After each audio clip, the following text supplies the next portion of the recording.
அன்பார்ந்த மகர ராசி அன்பர்களே, உங்களுக்கு இந்த புரட்டாசி மாசம் எப்படி இருக்குன்னு பார்க்கலாமா? ராசிநாதனான சனி பகவான் 2ஆம் இடத்துல இருக்காரு. 2ஆம் இடத்துல ராகு பகவானும் இருக்காரு.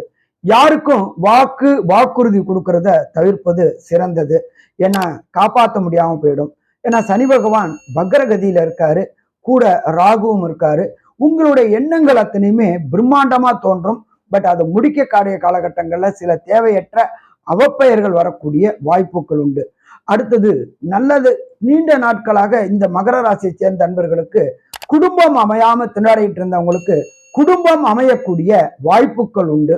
மற்றும் நீண்ட நாட்களாக சந்தான பிராப்தி என்கின்ற வம்சமிருத்தி கிடைக்காதவங்களுக்கு வம்சமிருத்தி கிடைக்கக்கூடிய வாய்ப்புகள் உண்டு.